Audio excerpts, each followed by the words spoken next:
Everyone knows that producing a weekly, hour-long action television series is serious work. But sometimes it's even harder than it looks. With the pressure to move the action along on a short production schedule, things can slip by even the most watchful eyes. Here's a guide to that side of Starsky and Hutch.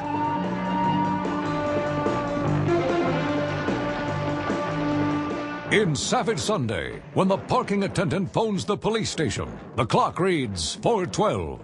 And when the guys are told about it in the captain's office, Hutch says they have only 12 minutes before the car explodes at 4:48. How much time we got? It's 12 minutes to 5. So what were they doing for those 40 minutes? It's one plain, and one with mustard and onions and relish and sauerkraut and chili. Keep your eyes peeled for this one. In Death Ride's cornfield shootout, Starsky's gun is emptied. The slide stays open, indicating that there are no more rounds in the gun. But he keeps shooting anyway. Hey, what the hell is this? Get out, George! Take George, will you? And it happens again when he's trying to get George out of the cab. Come on, George! Come on, George! Go, go! In the episode entitled Texas Longhorn, Huggy Bear sends Starsky and Hutch to see someone called the Angel for information. I made you contact with the Angel. The what? 1106 Summers. Till I said... He tells them she's at 1106 Summers. But when Starsky and Hutch go into the royal apartment, the address is clearly 312. In The Fix, when Starsky is rescuing Hutch in the alley, he has a shootout with Monk, who puts 2 bullets through the Torino's windshield and shatters the passenger side window with another blast. Immediately following this scene, Starsky and Hutch are seen arriving at Ben Forrest's home. Come on, Forrest, try it!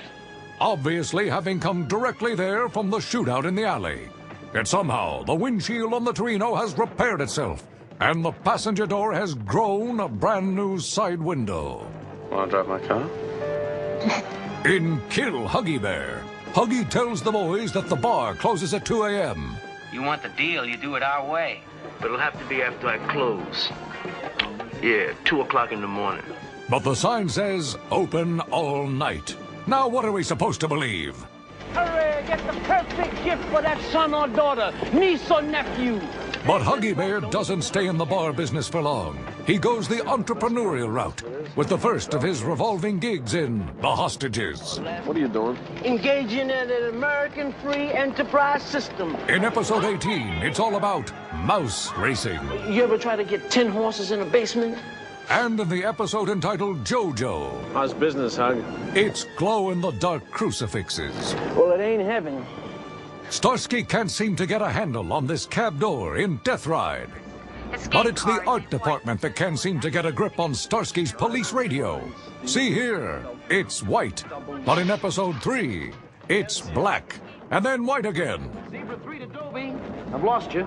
And while we're at it, let's look at that cab door one more time in slow-mo. Now, here's a mystery. In The Fix, when the bad guys grab Hutch, we see his jacket thrown on the bed in a heap, with the belt on top of it. But later, when Starsky goes looking for him, the jacket is neatly laid out, and the belt is next to it. You tell him I want him in here in 1 hour, and ready for duty. There's only one problem, Captain. What's that?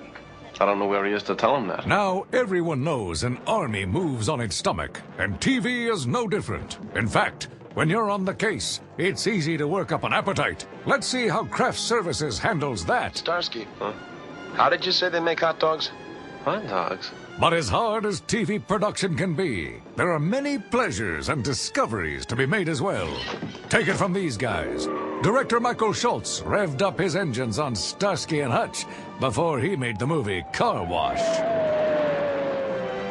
Ivan Dixon turned Starsky and Hutch director after all those years on Hogan's Heroes. Randall Kleiser got the guys in gear before he made the movie Grease. And Fernando, he was looking marvelous, directing episode number 14. Just stay cool, big fella, huh? Comprendo? And there are plenty of soon-to-be famous faces in front of the camera, too. Suzanne Summers thought that 2 was company enough in episode 1. Biggs Robert Loggia hit the small screen in episode 4. And if you can't do it, I'm gonna find somebody who can. In episode 13, a pre-WKRP Gordon jump. Hey, Ken, it's Vinny. Yeah, Vinny. A TV trio made the scene in episode 15. John Ritter of Three's Company, Lou Grant's cub reporter Linda Kelsey, and little Christy McNichol before she was in the family way. Can we deal? Deal? In episode 17, a pre-Dallas Steve Canale was on hand. And look out for Steely Richard Keel in episode 18, before he went heavy metal as Jaws in the Bond series. How do we get down from here? So the next time you're checking out your favorite show, look for the mismatched radios, the magic self-repairing cars, the soon-to-be breakout stars. And remember, TV may be harder than it looks, but that's what makes it so much fun to watch. You got anything else for us? No.